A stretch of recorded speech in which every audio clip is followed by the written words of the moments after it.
नमस्ते, मैं संदीप कुलकर्णी आप सभी लोगों का इस स्मॉल वीडियो सेक्शन में स्वागत करता हूं। आज का जो टॉपिक है उसमें हम बात करने जा रहे हैं what are the needs of foundries. कि फाउंड्रीज की नीड क्या है, बेसिकली फाउंड्रीज को क्या चाहिए, what foundries should look after. तो इस बारे में हम आज बात करने जा रहे हैं। तो we often thinking what various needs of the foundries, foundries की नीड्स क्या क्या हो सकती है। In my opinion there are always 5 main needs of foundries which has to be catered for better performance of any foundry. तो बेशक अच्छे performance के लिए, एक अच्छी फाउंड्री बनने के लिए, एक प्रॉफिटेबल फाउंड्री बनने के लिए जो 5 चीज़ों की ज़रूरत फाउंड्री को है, वो यहाँ पर मैंने लिस्ट आउट की है। उसके ऊपर हम बहुत ही ब्रीफ में बात करेंगे। सबसे पहले तो बात होती है कास्टिंग क्वालिटी की, यानी रिजेक्शन की। तो रिजेक्शन जितना कम होगा और फाउंड्री के लिए हमेशा अच्छा रहता है। तो पहले फाउंड्री की उम्मीद होती है कि आपका रिजेक्शन जो है वो हमेशा कम रखे। less rejection is the first priority or first thing that foundry would like to have in their performance. Second thing is capacity utilization is above 90%। तो जो फाउंड्री की इनबिल्ट कैपेसिटी है, तो उससे कम से कम 85 से 90% अगर आपका परफॉर्मेंस है, आपकी कैपेसिटी यूटिलाइजेशन है, तो कहीं ना कहीं आपके ओवरहेड्स डाउन होंगे, उसका आपको फायदा मिलेगा। जैसे पहले हमने बात की रिजेक्शन, तो वहां पर कॉस्ट ऑफ पोर क्वालिटी आपकी कम हो जाएगी। यहाँ पर आप अगर 90% से अबव अगर आपका कैपेसिटी यूटिलाइजेशन है, तो वहां पर आपको एडवांटेज ये मिलेगा कि आप अपने ओवरहेड्स को कंट्रोल कर पाते हो, ओवरहेड्स को डाउन कर पाते हो, जिससे आप कॉस्टिंग में, प्राइसिंग में कॉम्पिटेबल बन सकते हो। और आप आपके कॉम्पिटिटर्स के साथ में थोड़ी बहुत उससे आगे जा सकते हो, थोड़ी बहुत उससे लीड ले सकते हो, और मार्केट में अपने जो प्रोडक्ट्स है उसको सही दाम में, ऑप्टिमाइज दाम में बेच सकते हो। और नंबर 3 है स्किल्ड मैन पावर। ये बहुत इंपॉर्टेंट फैक्टर है कि आपकी मैन पावर स्किल्ड होनी चाहिए, उसमें काफी सारा अवेयरनेस होना चाहिए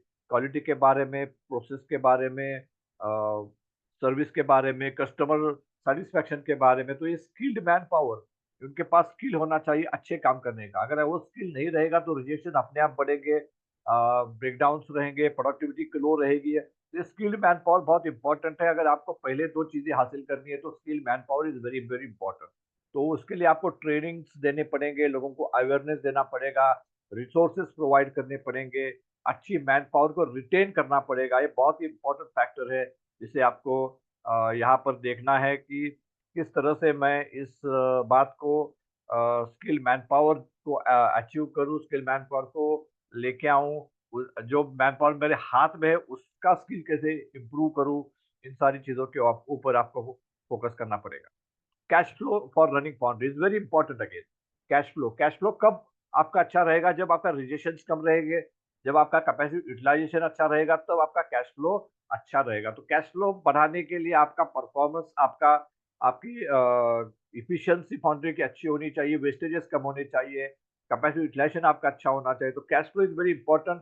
cash flow is, you can say, result of all दो about two things that we have already talked.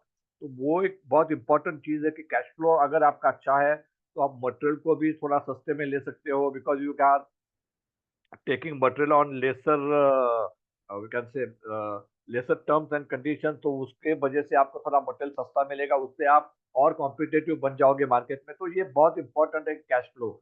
आपका जितना अच्छा कैश फ्लो रहेगा उतना अच्छे सप्लायर, आप सप्लायर का आपका परफॉर्मेंस अच्छा रहेगा, आप सप्लायर को जल्दी से जल्दी ऑन टाइम पेमेंट दे सकोगे, सैलरी ऑन टाइम कर सकोगे, एडिशनल रिसोर्सेज ऐड कर सकोगे। तो ये सारी चीजें कैश फ्लो की वजह से ही पॉसिबल है। अगर आपके पास कैश फ्लो नहीं है तो आप थोड़े से फाइनेंशियल क्रंच में फंस जाते हो, तो वहां पर इन सारी चीजों को करना थोड़ा मुश्किल हो जाता है। इसीलिए cash flow is very important factor for any foundry. And last and not least is waste elimination and continuous improvement. इन सारी चीजों के लिए कंटिन्यूस इंप्रूवमेंट चाहिए।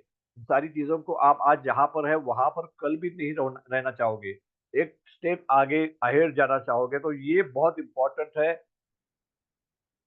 कि आप हमेशा कंटिन्यूस इंप्रूवमेंट के बारे में सोचे, आप वेस्ट इलिमिनेशन के बारे में सोचे। आप सोचे कि मैं किस तरह से मेरा जो रिजेक्शन है कम कर सकता हूँ, मोल्ड ब्रेकेज कम कर सकता हूँ, कोर ब्रेकेज कम कर सकता हूँ, पावर कंजम्पशन कर कम कम कर सकता हूँ।